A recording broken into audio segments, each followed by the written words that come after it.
Hello everyone, my name is Stonesy Boy and welcome back to Reading with Stonesy. Today we are doing pages 161 to 180, and yes, last time we did talk about the fact that it was a very scary and profoundly disgusting sounding man. But that's okay because it is this reading, the next reading, and then the reading after that, and then we are done with the book. We are done with the book,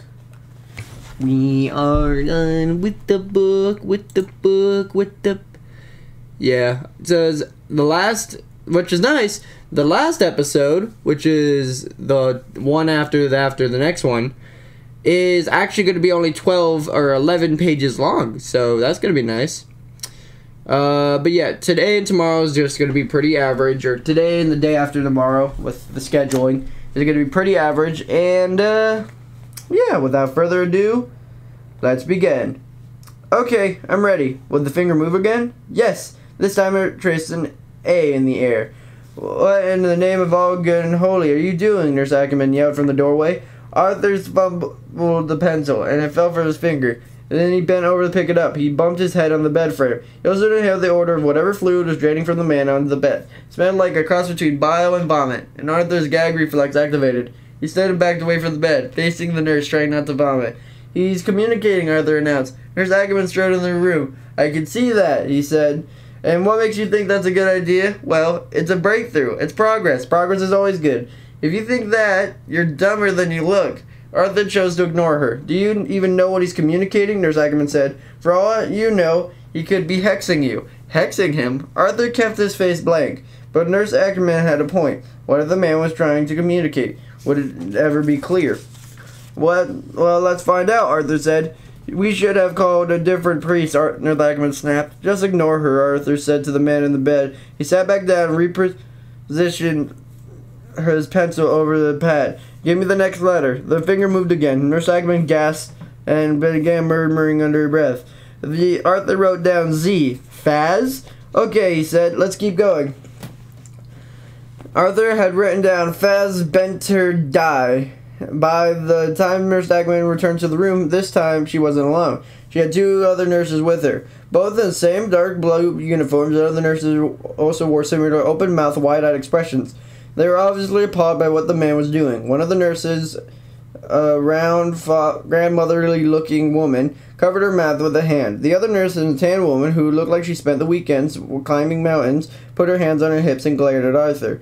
She hoped that she wasn't going to get aggressive with him, because she could take him without breaking a sweat. They didn't say anything, though, so Arthur kept mowing, one letter at a time. The man spat out his communication in the air. Then he was done, complexion indicated by no further finger bone movement. Arthur had a string of incomprehensible letters in his hands. Fazbear dissenter. Fazbear dissenter. What did that mean? Arthur frowned at the letters and turning slashes between various sets. He tried several combinations. Fazbear dissenter. Fazbear dissenter. Fazbear dissenter. Enter dissenter. I think I have the center right, he mumbled to himself, but the other parts, he tapped his pencil on his pad. Wait, what if he missed letters? What had been hard to interpret his motion his bony fingers? Okay, if Arthur played with the letters some more, landing on finally Fazbear dissenter. Arthur thought back over. Dissenter. It means the abbreviation before, but some of the charities he worked with. Distribution center. Arthur shouted. It had to be. What about Fazbear? He needed a phone book, he told the nurses, who remained at the foot of the bed watching Arthur as if he were a live reality show. I needed to look up Fazbear. Fazbear Entertainment? The grandmotherly nurse whispered. What? Arthur asked. Quiet, Nurse Thomas, Nurse Ackerman hissed. Nurse Thomas covered her mouth with a plump hand, but it was too late. Arthur processed what she said. Fazbear Entertainment Distribution Center, Arthur cried out in glee. That is amazing. He looked and turned to the nurses. They were all pale, and even the tan one, and they all stared at him, and the man in the bed was obvious dread. This is remarkable, Arthur said. He has never done anything like this before. Certainly not, Nurse Ackerman shook her head. You don't understand the forces you're playing with. Forces? Arthur decided he had enough of the nurses. He turned back to the man. Let's see. How can you tell what this place means to you? Arthur thought for a second. He considered asking a man in air white why he'd just given Arthur the name of the place. But he could take hours, and Arthur figured the man didn't have the strength for that, given that he should have been dead long ago. Lengthy communications didn't seem like a good idea. Plus, as excited as he was, Arthur really didn't need to leave the room. It seemed to him the sulfur smell was getting stronger, and now there was a hint of feces odor wafting up in the bed. Did the man's bowels work? Arthur had wondered before, but he was going to look now. I have an idea, he said, relieved that he did have an idea. He could hear the nurses whispering in the doorway. He blocked them out. Why don't I make guesses about why this place is important to you? When I get the right one, you can either raise a finger or react to the monitors pick it up. The monitors hiccuped, and Arthur took that as an assent. He threw out the first guess. It's where you used to work. Nothing. You have family there. Nope. You have unfinished business there. No reaction. You hid something there. I guess that made Arthur smile. It was a dead giveaway that he loved mystery and adventure books and movies. Arthur noticed that the nurses had come farther into the room. Now they stood in the semicircle and a couple feet from the end of the bed. Arthur wondered if they were still there, if the thought of what they were doing was so abhorrent. Why didn't they just leave? It was the last place you were before you got hurt. No movement, no monitor reaction. You need something from there. Nothing. You've always wanted to go there. The monitors blipped so infamously Arthur thought he was imagining it. But what if he wasn't? Is this place where you want to go? The monitors react. We can't go anyplace, sweetie, the round nurse said. You can only go, well, someplace other than Earth. Arthur stood and walked over to the nurses. You mean hell? He whispered. Nurse Ackerman gave him one sharp head nod. The tan nurse said, well, duh. The other monitors in the room went crazy. Beeps were sounding so fast they blurred together into one long screech. Arthur turned back to the men. They suddenly understood. You want to go back to this place before you die. All monitors fell silent, completely silent, for 5 seconds. The only sound from the room was the combined breathing of Arthur, the nurses, and the man. And then the monitor started beeping in a normal rhythm again. Arthur turned back to the nurses. He wants to go to Fazbear Entertainment Distribution Center before he dies. Impossible, Nurse Ackerman said.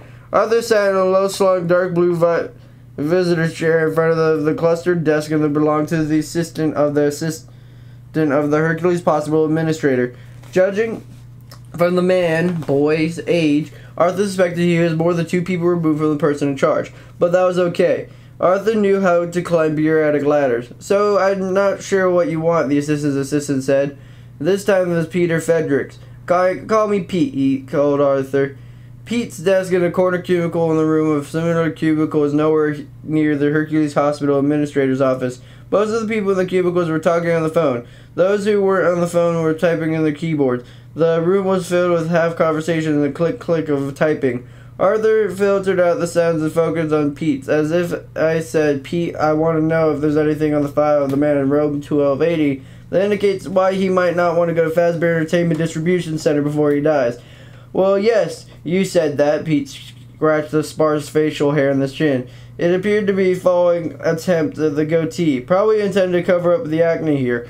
But I don't know why you want to go. No, Pete said in a voice that hadn't been yet found in an adult depth of tone. I want to know because it might help me make it happen for him. The man in room 1280 can't be moved, when Pete said. Man in room 1280, he looked down at his desk and chewed on the cuticles with a great concentration.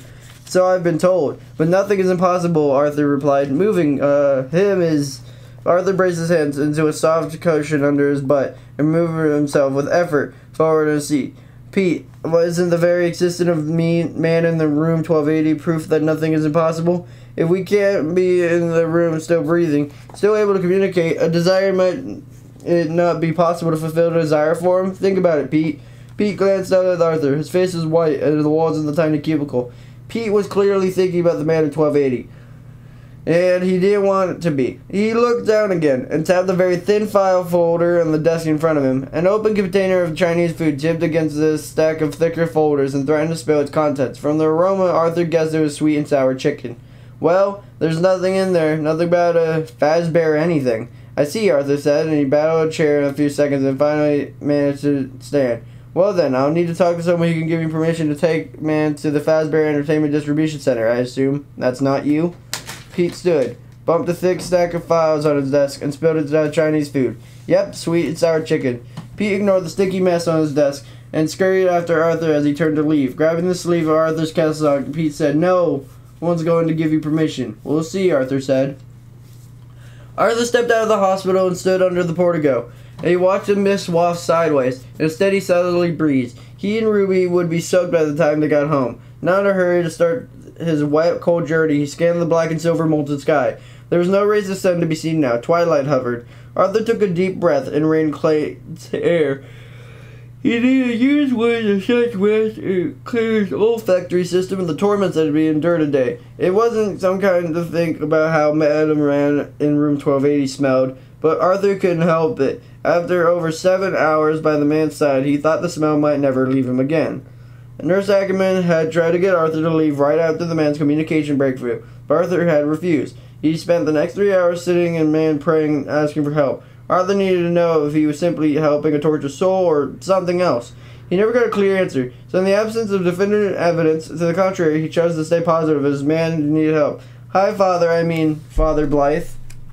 Father smiled. Mia, he said as he turned. How was your first day at work? Arthur would probably have answered the question for her. Her ponytail had slid over her head, and the dust of the strands had come loose to fly around her face. He kept blowing one of them away on her nose. Her mascara was smudged, and there was blackish stain in her uniform.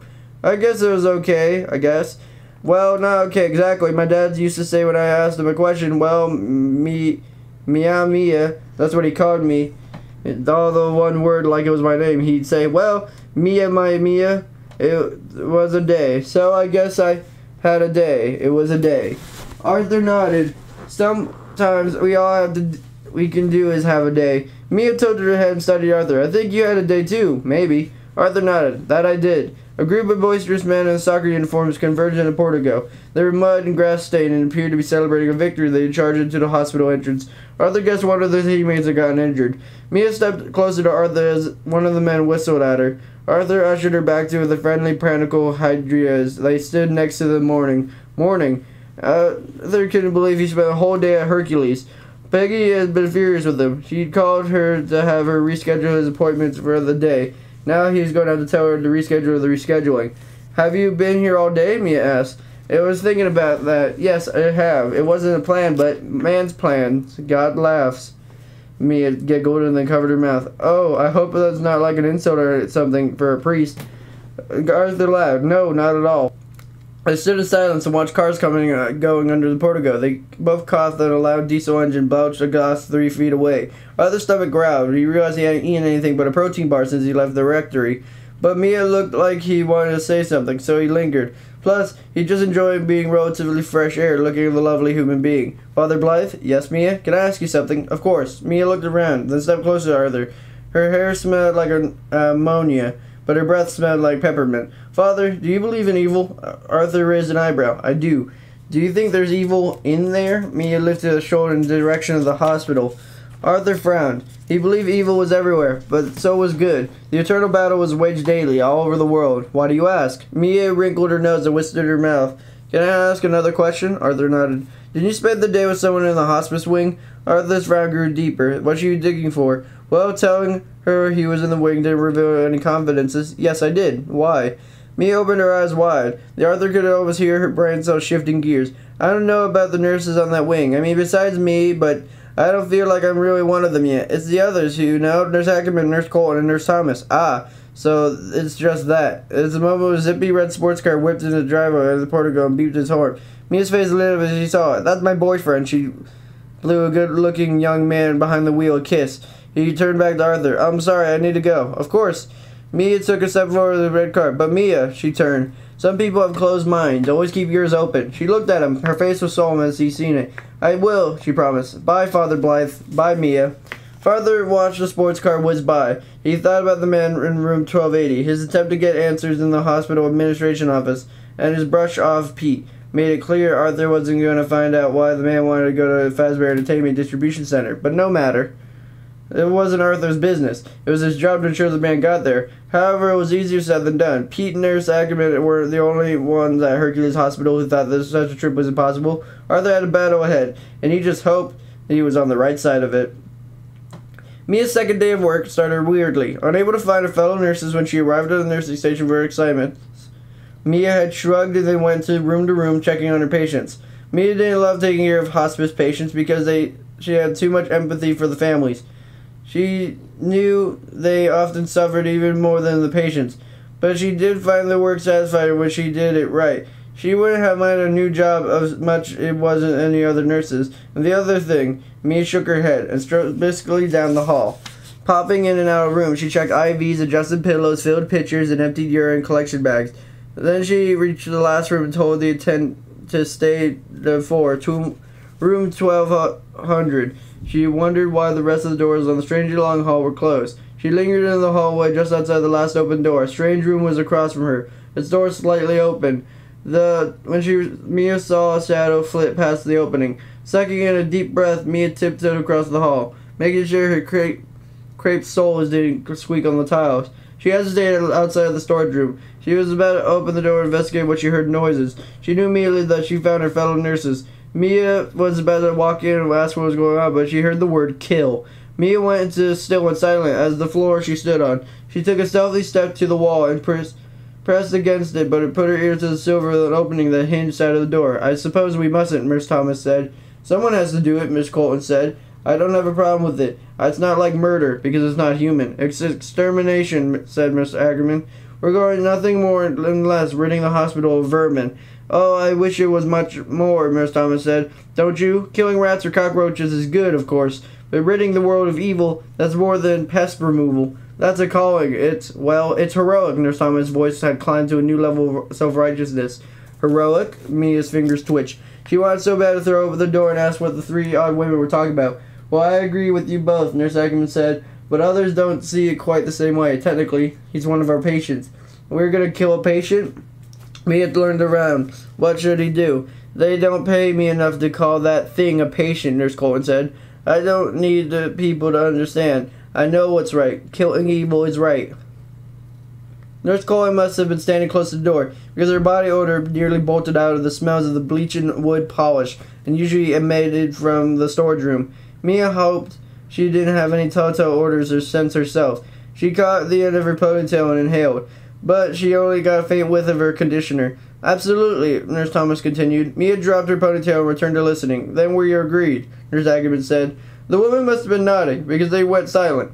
I'll be the one who does it. I'm nurse. It's a responsibility, Nurse Ackerman declared. Well, do whatever you need us to do, Nurse Colton offered. I need morphine, Nurse Ackerman said. I can fudge the tracking, and Nurse Colton said.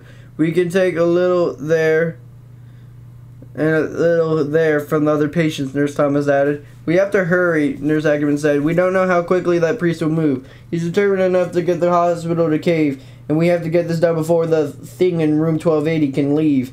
The nurses must have nodded again, but now Mia could hear faint rustles in the inside of the storage room. She decided it better go. Pushing over the wall, Mia took a step, and that's when she saw her trying to convince herself she hadn't before. A little boy slithered out of the storage room. He came sideways through the slim door opening. Mia slapped a hand over her mouth and stifled a scream. She gritted her teeth, aspirated herself. She had the same reaction when she was just a boy, seeing this boy just the day before. And then he was the only little boy, a cute, playful little boy, with his early black hair and rosy cheeks. The boy's adorable factor was diminished slightly just by two things. First, he wore a cheap alligator mask that covered before his forehead and his eyes. The gator's mouth rested on the boy's impatient nose. Second, the boy had a toothy grin, just like a little too devilish to be endearing. One of the notch pads acceptable on a scale of mischief. He was a little boy, and little boys like to look like this. Mia's cousin, Lucas, was the case in point. That child always looked like he was up to no good, and he usually was. So why did this boy make Mia want to scream? Before she could answer her own question, the boy winked at her and scampered down the hall.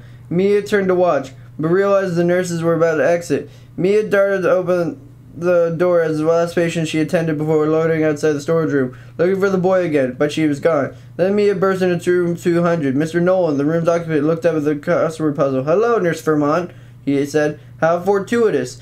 What is the other word for hell? 6 letters, starts with S. Shades, Myra blurted, wondering why the word was on the tip of her tongue. Mr. Nolan, whose grunt face is haunted by sunken eyes of the soon to be gone from this world, slowly wrote his puzzle. Exactly right. You're an angel. It took 2 days for Nurse Ackerman to acquire enough morphine for her task. At least she hoped it was enough. She wasn't actually sure what enough was. Just in case, normal treatment dosages versus overdoses had never been irrelevant in the man in room 1280. Nothing about him was normal, so there was no reason to assume medication would affect him the same as any other humans of the size and weight. Allowing for this, Nurse Ackerman and other colleagues gathered through enough extra morphine to kill an entire wing of evil patients. He figured she'd start with what she thought might work and add to the necessary. As soon as she had a quantity of morphine that gave her at least some level of confidence in the success of her mission, she didn't waste any time. A friend who worked at admin had informed Nurse Coleman that Father Blythe was relentless in his campaign to get the man in room 1280 of Fazbear Entertainment Distribution Center. Nurse Ackerman strode down the hallway, her rubber soles smacking the tiles. Her thoughts about Father Blythe made her footsteps even louder than usual. She clenched her fists. She was so angry with the man. How could Father Blythe be so clueless and blind? Couldn't she see that he was being duped, being used as a tool for wickedness? Wasn't the very place the man wanted to visit a clue? Nurse Ackerman was research for Fazbear Entertainment, and she was alarmed by what she found. The company's distribution center was a central hub for all Fazbear-related toys, costumes, and decor. It shipped to restaurants and specialty and retail stores.